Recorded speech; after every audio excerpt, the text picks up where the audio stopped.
Hello, welcome to my channel. This is At Home with Sister Mika. I am a wife of 16 years and I am a homeschool mother to 5 children, and this is us.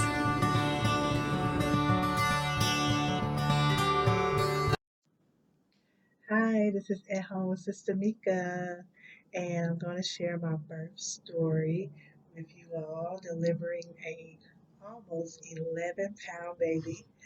He was 10 pounds and 11 ounces. Okay, so in January, I found out I was pregnant, and I was kind of shocked because we were not trying to get pregnant, me and my husband. We had four, and we was pretty much done.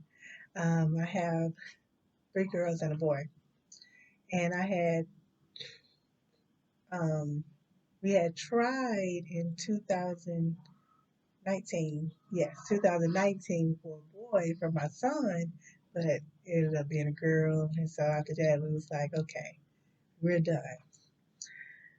Nonetheless, we found out in January that I was pregnant, so God had other plans. And I went to my 8 week ultrasound appointment, and I found this little tiny, big, bouncy baby in there, and I was expecting to see a little peanut like like I've always seen, around that time. But they say he was measuring a week ahead, 9 weeks, and which was normal because most of the time my babies measure about a week ahead. And so as time went on, because I get ultrasounds often because I'm high risk and I'm older, 40 years old. At the time I was 39. And so I get ultrasounds often. I also have what is called an incompetent cervix, and so very high risk. But anyways, so I get ultrasounds at least every 3 weeks during the second trimester, and every time I would go, they were shocked, like, oh, he's juicy.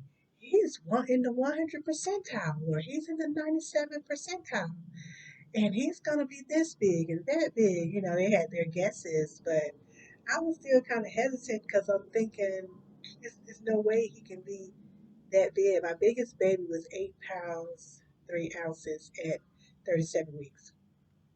But anyway, the time went on, and I went to my last ultrasound appointment at 38 weeks.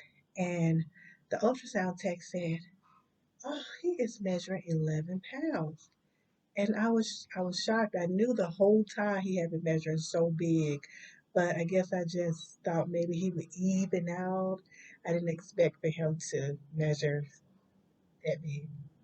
Anyway, there's still people were saying, well, ultrasound guesses can be wrong.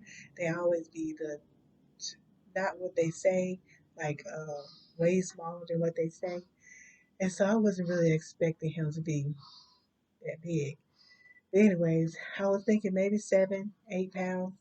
But anyways, nonetheless, they wanted to do a C-section just in case, because they was telling me that he can get his shoulder lodged if I had him vaginally, and so I agreed. I was a bit nervous about having a big baby just in case, but I had my sisters, my sister-in-law, my mother-in-law, my mom, even, all of them saying you can do it. God made us this, to be able to deliver babies. You can do it, and but I was just not hearing them, and I was like, I'm gonna go with this C-section. So after a while, I just waited and waited for them to call me, and they finally called me with my date. And it was Monday, I want to say. And they called me with the date of next Monday. So I was excited. I said, okay, well, because I was tired. I was having premature contractions like all the time, every day. And I was so huge. Let me show you a picture.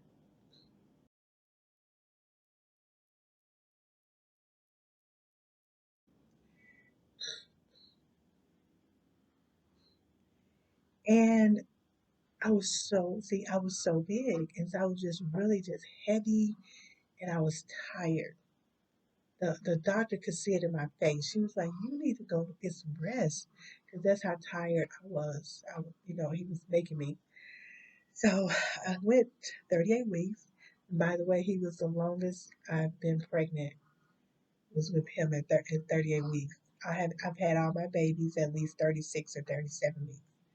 So I was 38 weeks, and I was planned for my ultrasound the next Monday. So as the week progressed, my daughter, Tuesday, my daughter's birthday, my oldest daughter, which is 11, her birthday was that Tuesday. So we celebrated her birthday. And all throughout the day, I was just contracting on and off.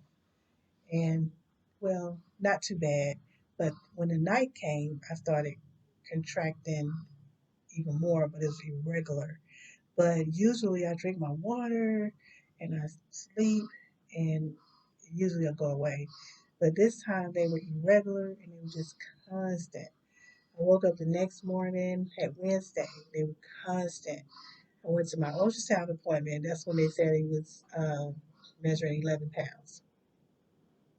And as I went to and I came back home, still these weird contractions. They would sometimes be every 2 minutes, but they was not strong. It wasn't like taking my breath away. So I figured it was just Braxton Hicks.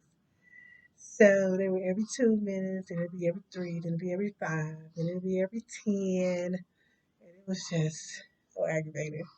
So around 7 o'clock, my husband, um, he went to bed because that's what time he goes to bed because he has to get up for work at 2 a.m.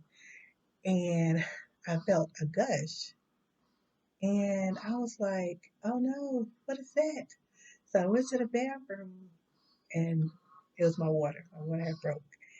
So I called my husband, I called my son rather, and I said, it's an emergency. Go get your dad. My water broke. So we made it to the hospital, and when I was there, I let them know that I was supposed to be scheduled for a C-section because I still wanted my C-section. I was not trying to deliver no big baby in case he was big. So the nurse came and asked, so how many C-sections have you had? I said, I've had none. This would be my first. She was like, you had none? She said, well, why are you getting a C-section? I said, because they're saying that he's measuring big. She was, oh, okay. So she went to go talk to the doctor, and the contractions were still inconsistent and not strong. And she talked to the doctor. She came back, and she was like, the doctor said you have delivered 4 babies vaginally already. She said, I believe you can deliver this baby. And she was like, just think about it, but I think you can deliver him. And so I was nervous, and I was talking to my husband. I was like, I don't know. I don't know. She said, well, let's at least try. And if it seems like he's not progressing, then we'll do the C section. So I said, okay. So I'm sitting in the room and my water just leaking out. Next thing you know, my contractions became stronger and I was hollering. I was like, oh, I want epidural. But they had just gave me the fluid, and so they said, well, you gotta at least get the bag of fluid in you before we give you epidural, and let's get your blood work. And so they got my blood work, and they all the time was just hollering. And so they took me back. Now before this, I had about 36 weeks. I was 4 centimeters, and every time I go to the doctor, I stayed at 4. So when I got to the hospital, I was about 5. And so, yeah, so I'm just hollering. And so they said, okay, we're going to take you to the delivery room. So they rolled me to the delivery room. And while I was there, the contractions were all in the front. I'm guessing because placenta was anterior in the front. And so they were so strong and painful. And I was just hollering, I want epidural. I want my C-section. Just forget it. I want the C-section. And so after, it seemed like they just wasn't hearing me. I just prayed and I was just talking. I started talking to God, asking Him to bless me and give me some relief. That's what I was praying for. And so, next thing you know, I had a burst of fluid that came out, and it was dark green. And so he had pooped in the womb, and so it was really time for him to come out. And I told my husband to go get the nurse, go get the nurse. And so he went to go get the nurse, and the nurse came back and they cleaned it up, and then they called the doctor. So the doctor came in, and right when she came in, the guy that was going to do the epidural came in as well. And so she was like, okay, let's check you. And so she checked me, and all I heard was, there's no cervix. And so it's like my heart dropped. I knew then I'm going to have to push this big baby out. So the guy that was going to do the epidural, he left because I guess it was too late. They had not gotten all the fluids in me anyway. And so I was going to have to deliver this baby. So the nurses all gathered around me, and they put my legs up, my knees up to my chest, and they just told me to push. And so my first round of pushes, um, I did the first round, and I really didn't think he was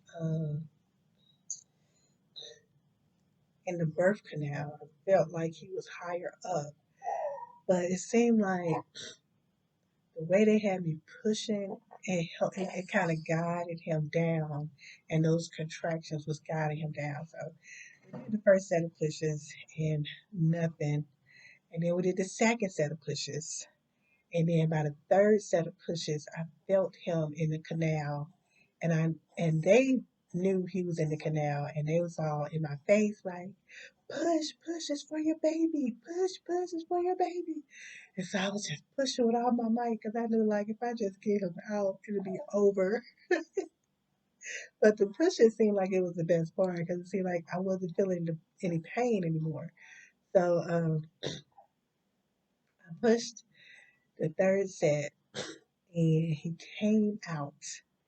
And when I tell you I was so exhausted, I just fell back on the bed, and I was so exhausted, and I was breathing hard.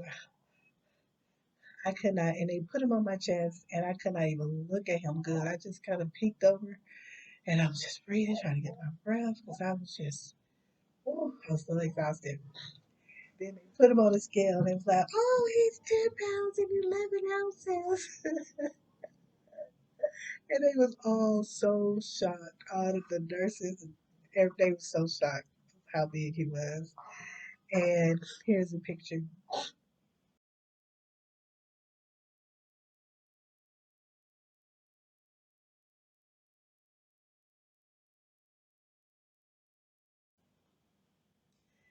And so, yeah, and so after that, I did tear.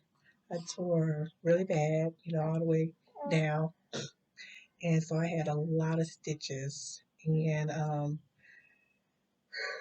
yeah, so that was basically it. My healing time when I got home, it was it was not too long. Probably the first week was the pain where I got the stitches. That pain was just horrible. Um, where I got the stitches was the worst pain. But other than that, I had a good recovery after him. And so that's basically it. I feel like, the nurses would come in there and say, "Oh, girl, you're a good one. Now you this and you that. Oh, we need to clap." And I feel like anybody in my position would have had to do the same thing. I don't feel like I did anything great. Uh, I feel like anybody in my position, if they come in the room and say, "You have no cervix," it's time to deliver that baby. So I really don't feel like I did anything that any other woman can do. So I just hope this encouraged you. If the doctor has told you you will have a big baby, you can do it. Don't let them scare you into getting a C-section, but go ahead and deliver that baby because that's what God, He created us to be able to deliver babies, no matter what size they are. And we can do all things through Christ, which strengthens us. And so thank you for watching. And if you have any comments or questions about my little guy or about my birthday experience, please leave it in the comment section. All right, God bless.